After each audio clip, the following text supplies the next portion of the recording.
All right, The Survivalist is next. Stay with us. You're listening to The Richard Syrett Show on Newstalk Saga 960 AM.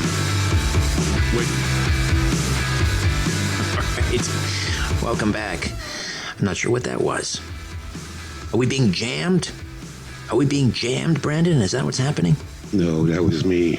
Oh, that was Stefan for stopping, our emergency preparedness expert. And every Monday, of course, at this time, we prepare for the inevitable coming collapse. Hey, Stefan, how are you? I'm good, Richard. How are you doing? I'm very well. And we should point out the website, formingcommunities.com. formingcommunities.com. A little bit later, we'll tell you about the extensive online course available there.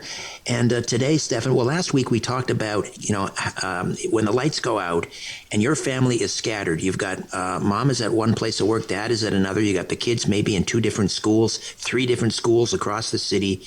The lights go out, you're separated. What to do? We talked about planning, rendezvousing, and what was the third one? Escape? Retreat. So plan, rendezvous, and retreat. Today, we're going to talk about search and rescue. Yes. So I've written about search and rescue in 2 of my publications. The first time I wrote about search and rescue is in the book, The Little Warriors, which is my attempt at teaching street proofing and stranger abduction prevention for young children. And the scenario is this. Let's say you have your kid goes to school. They walk to school. It takes them, 15 minutes to walk to school. So they should be home at 4 o'clock at the latest. And 4 o'clock goes by and your kid hasn't come home yet. 4:30 goes by, your kid hasn't come home yet. 5 o'clock comes by, your kid hasn't come home yet. Now, at what point do you start to panic, Richard? 2 minutes after 4. Yeah. That would be me too. 2 minutes after 4. Where the hell is the little bastard? So now what do you do? But what do you do? Now I wrote this to teach parents what to do if their child goes missing, because now we are talking about critical hours. We know from all the FBI and criminal crime studies they've done that the longer your child is missing, the less likely they will be found alive. So what do? You wait a half an hour, you wait an hour. When do you call the police? When do you issue an Amber Alert? And in the meantime, what do you do? How do you find your kid? And that's where we get into search and rescue.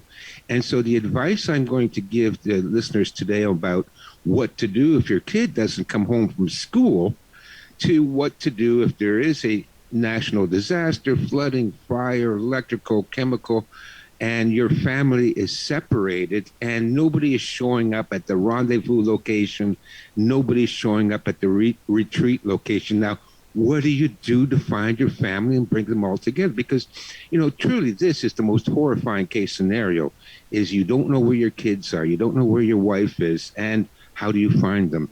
Okay, so first of all, we have to do a lot of the same things for both scenarios. Number one thing we all need to do, and the advice I'm going to give today, Richard, I bet you none of the listening audience has done any of this. I almost guarantee you, because it's not something we normally think of. But being the men of the house, and I'm sorry I'm going to be misogynist or whatever, it's the responsibility of the father to figure out how to find the kids, how to round them up, how to get a hold of the wife, how to bring everybody to safety. I'm sorry, I lay that on the shoulders of men. Now, if you're yes, we are the protectors. We are the protectors. We should be the protectors. I know that's been lost, and for me to suggest that men are the protectors is now, going to get me banned and not on this program. Banned all over the place. But look, that's the way it should be, for crying out loud. That's the way it was when I grew up as a kid. The men were the protectors. They knew what to do during an emergency. They didn't run around like chickens with their heads cut off, which is what's going to happen if you don't follow my advice. Now, the first thing you need to do is you need to have maps, paper maps of where you live, and paper maps of the surrounding area within 10, 20 miles. The reason you need paper maps is because nowadays I know everybody relies on their GPS and their there's smartphone technology to tell them where to go and how to get there. In my day, we had to look at a map and memorize the coordinates and memorize the directions. Now, if we are looking at a grid down situation and the cell phones are down, well then, do you know where you are? Do you know how to find your way around your neighborhood without using a GPS? So you need a paper map. Okay, so number one, and you need a paper map not only for your search and rescue efforts, if you ever have to do this, but also to help you plan your rendezvous location, your retreat location, and to be able to figure out your bug out route. So you need the maps. Okay, now the next thing you need to do is you need to have contact lists. Now I know this is going to sound weird, but you need to know who your kids' friends are. Now, when I was nothing weird about that. Just a second, Stefan. We got to take a quick timeout. We'll come back and discuss search and rescue with emergency preparedness expert Stefan Verstappen, formingcommunities.com. Back with more in a minute. Stay with us. Back to the conversation on the Richard Syrett Show. News Talk, Saga 960 AM. Stefan Verstappen is our emergency preparedness expert, and he joins us every Monday at this time. And again, the website, formingcommunities.com, formingcommunities.com, and we discuss how to prepare for a potential collapse of civil society, a collapse of infrastructure. Or it could just be something as, a temporary situation, 72-hour, lights go out, ice storm, etc. Right now we're talking about search and rescue, and we were talking about the importance of a map of your, not only your immediate vicinity, but, maybe a 20-mile perimeter around your house. Your children should know how to read maps. They should take an orientation course as well. They're bringing that back into the schools, I'm glad to say. But you also talked about, Stefan, the importance of putting together a list of all of your children's friends and places that they might go or people that they might associate with, right? Yes. So you need to know who your children's friends are, at least their best friend and their, the best two friends that they have. You need to know their names. You need to know if, like, everybody's got a smartphone now, so even little kids have their smartphone.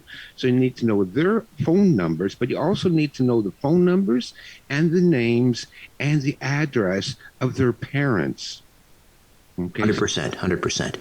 And you also need to know the name of their teachers. I bet you half the listeners don't know the name of the teacher at their school. You need to know their names, and you need to have their phone numbers too. So now, in the previous scenario, your child is an hour late from coming home from school.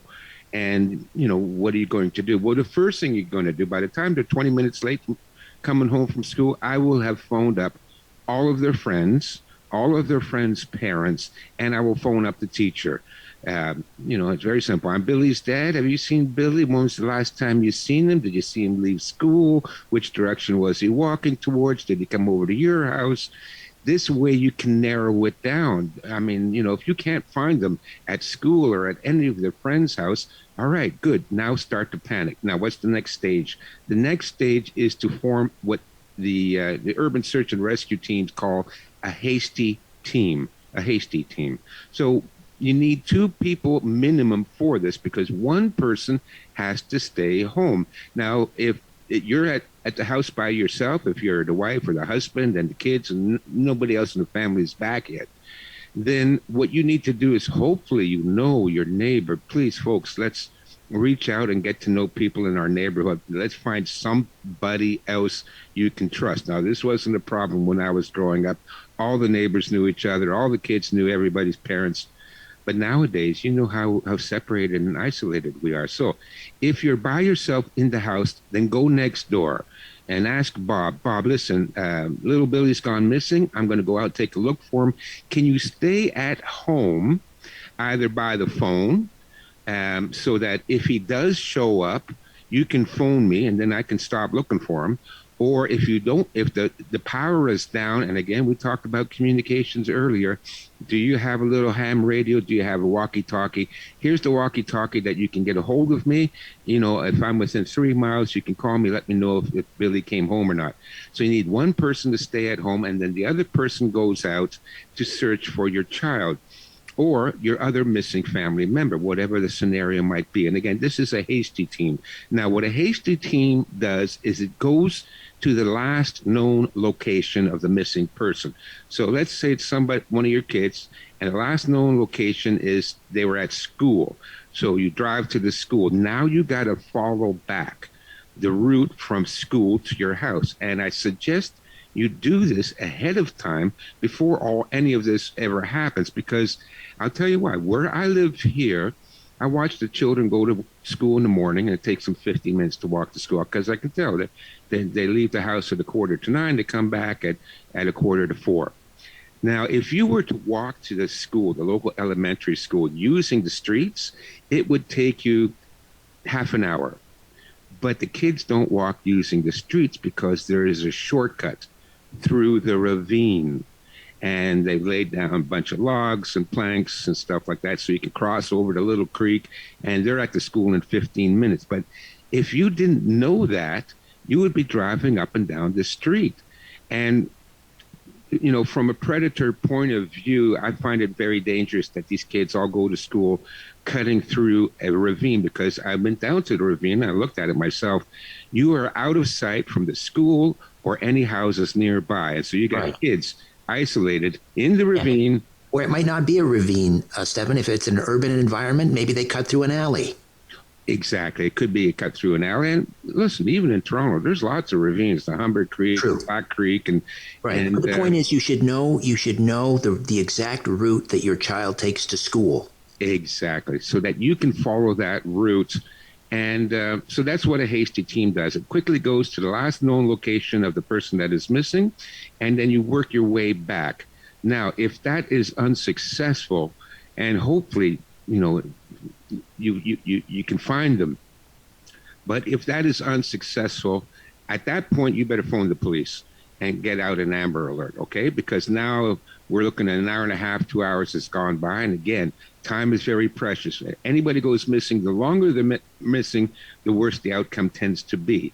So now you spend an hour and a half calling up all the parents and the kids and the teachers and the school, and you've driven to the school, and you've walked back through the creek a couple of times yelling. Now when you get home, time to call the cops, time to get an Amber Alert. And it's at that stage that they would do what they call a grid search. But now you need a lot more people. Right.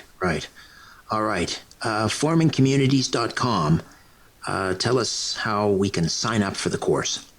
Well, if you just go to the website, there's a link there, and click on the link, and it'll bring you to the main web page. It's hosted by another company. It's called the University of Reason, and they provide all kinds of online education programs, and they're hosting my presentation on how to form communities.